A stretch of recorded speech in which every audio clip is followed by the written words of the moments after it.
भारत में स्कूल चलता है, इंग्लैंड में कन्वेंट चलता है। स्कूल का तो अर्थ लोगों ने पता नहीं कैसे हम लोगों को दे दिया, और हम लोग सिर पर लेकर घूम रहे हैं। He is schooling the screw, dictionary में लिखा हुआ, he is schooling the screw, वह स्क्रू को कस रहा है, उसी को हम लोग स्कूल में चालू किए। थोड़ा ही मेंटेलिटी को बदलने की जरूरत है, नया युग आ गया, अब हम लोग 21वीं शताब्दी में प्रवेश कर चुके हैं, और हिम्मत के साथ, उत्साह के साथ, हमारे शंकर बाबू कैसे कहते हैं, आप हिम्मत वाले दिया करते हैं, मुर्दा दिल क्या, कोई खाक दिया करता है। अरे जो भी जीना है, दो चार सांस अपने लिए लेकर हंसते हुए, डांस करते हुए, मुस्कुराते हुए, कल्पना करो कि दिन भर में कितनी बार ठहाका लगाए। बहुत पढ़ा लिए बच्चों को, ठीक है, बच्चे टॉप कर गए यूनिवर्सिटी में, इंडिया वर्ल्ड में टॉप कर, आपको क्या मिला?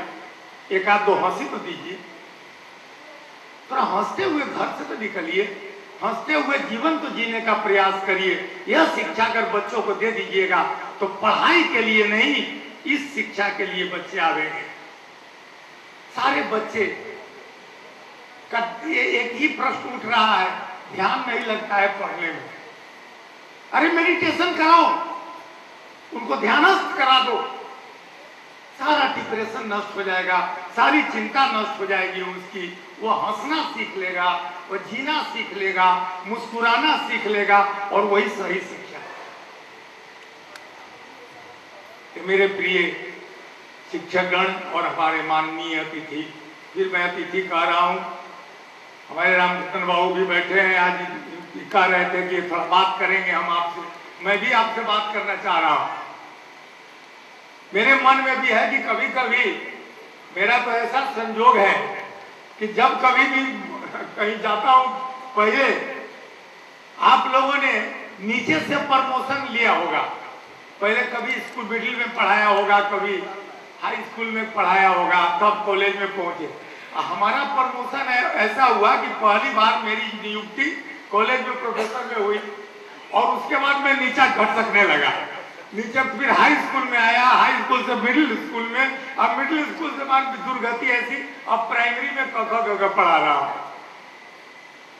तो मुझे भी वैसा ही मिला, लेकिन आज आप लोगों के बीच में बड़ा आह्लाद हो रहा है मन में कि इतने प्रबुद्ध लोगों को, जो हमसे अधिक ज्ञानी लोग यहाँ बैठे हैं, उनके बीच में कुछ बात करने का मौका मिल रहा है। मैं आपका अभिनंदन करता हूँ, परमात्मा से प्रार्थना करता हूँ कि परमात्मा आपको स्वस्थ और दीर्घायु बनावे, ताकि आप और युग युग तक इस समाज की सेवा करते रहें। साथ ही मैंने जो आत्म कल्याण केंद्र बनाया है, उसका अर्थ यही है, ठीक है हम समाज की सेवा करें, लेकिन पहले अपनी भी तो सेवा करें। कोई बुझा हुआ दीपक किसी दीपक को जला नहीं सकता, आपको जलना पड़ेगा, पहले प्रकाशित होना होगा।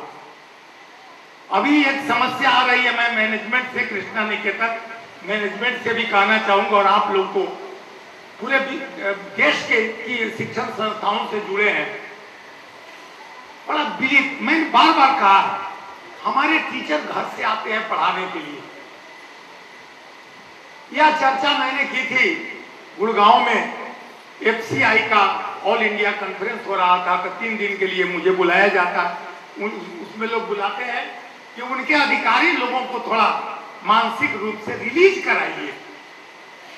सारे लोग बधे हुए हैं, अनेक प्रॉब्लम्स में बधे हुए हैं। तो जो व्यक्ति समस्याओं से घिरा, त्रस्त, वह व्यक्ति किसी बच्चों को क्या पढ़ाए।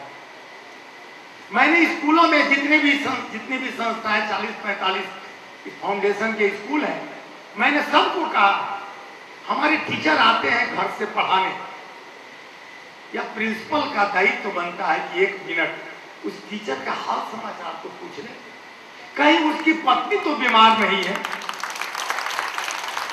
कहीं उसके पिताजी हॉस्पिटल में तो नहीं है, कहीं हमारा टीचर आर्थिक संकट से तो नहीं जूझ रहा है, कहीं उसके कमर में दर्द तो नहीं है, डर से, प्रिंसिपल के डर से वो दौड़ता हुआ आ रहा है कि खूंखार चंगेज कहां खड़ा है गेट पर, पता नहीं क्या दुर्गति करेगा।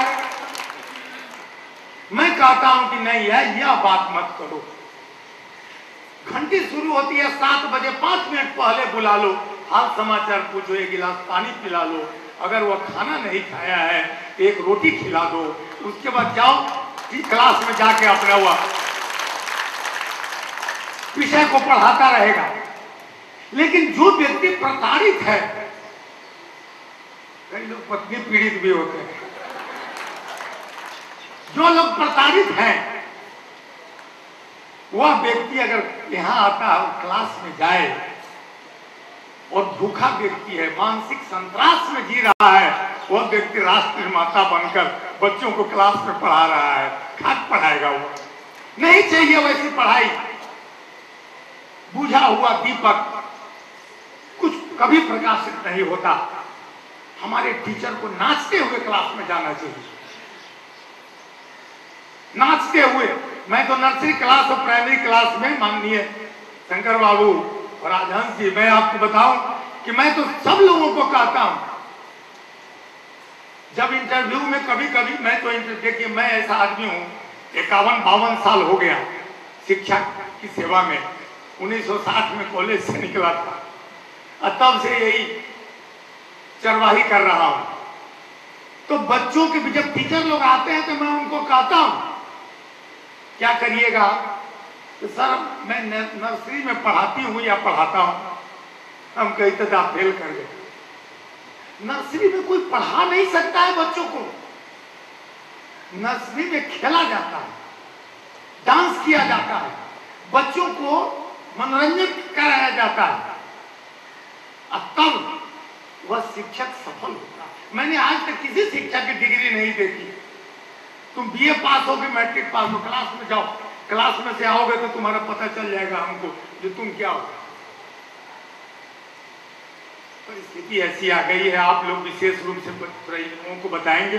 समय मैंने अधिक बोलने की आदत है थोड़ी, तो थोड़ा बहक गया, क्योंकि आप लोगों को देखा आज तक तो बोलता रहा हूं ऐसे लोगों को जिनको मैं कैट माने हाथी कह देता हूं तो एस सर कह देते हैं। लेकिन आप लोगों से डर लगता है कि कहीं ऐसी बात न निकल जाए जिसको तुरंत काट दीजिएगा, क्या बोल रहे हैं। मैंने एक पुस्तक लिखी नक्षत्रों पर, मूवमेंट ऑफ प्लैनेट्स, और मैं लिटरेचर का विद्यार्थी हूं। तो रेवाड़ी कॉलेज में इंजीनियरिंग मेडिकल, वहां इंजीनियरिंग कॉलेज है, वहां लोगों ने मुझे बुलाया कि आप बताइए अंतरिक्ष पर क्या, क्योंकि 4-5 किताबें मैंने अंतरिक्ष पर लिखी। तो मैंने वहां, तो एक व्यक्ति ने वहां पूछा कि सर आप फिजिक्स के हैं कि केमिस्ट्री के हैं। हमने कहा कि फिजिक्स और केमिस्ट्री तो आज तक जीवन में सुना ही नहीं। हाँ, इतना जरूर हूं, जरूर मैं जानता हूं कि मैंने जो कुछ भी सीखा है अपने पूर्वजों से, महापुरुषों से, जो आध्यात्मिक नेता है उनसे मैंने सीखा है, और मैं समझ रहा हूं कि उसको कोई काट नहीं पा रहे हैं अभी तक। पहली बार एक मेरे फिजिक्स के टीचर है मेरे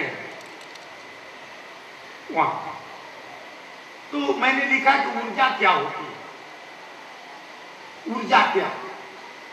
उसी पर चैप्टर चल रहा था, तो मैंने उनसे पूछा कि बताओ ऊर्जा क्या है, तो वो अपना बताए। तो मैंने भी अपनी व्याख्या लिखी। उन्होंने कहा कि सर हमको 1 दिन का समय दीजिए, मैं कंफर्म करके लाऊंगा। हमको 1 महीना का समय। मैंने जो लिखा कि ऊर्जा क्या है, जो पतंजलि ने बताया, जो हमारे पौराणिक ग्रंथों में जो ऊर्जा की चर्चा, मैंने उसकी व्याख्या की। मेरा कुछ नहीं है उसमें, विज्ञान की भाषा मैं नहीं कर सकता हूं। थोड़ी बहुत जानकारी रहती, आप लोगों से जो सीख लेता हूं मैं आपको बता देता हूं। आज इस समारोह में आप सभी लोग आए, बहुत बहुत धन्यवाद। हमारे बच्चों को, हमारे टीचर को आपका आशीर्वाद मिले, ऐसी मंगल कामना हमारी है। और मैं परमात्मा से प्रार्थना करता हूं कि परमात्मा आप लोगों को जीवन में सुख, शांति और समृद्धि प्रदान करे और आपको स्वस्थ और दीर्घायु बनावे, ऐसी मंगल कामना हमारी है। धन्यवाद।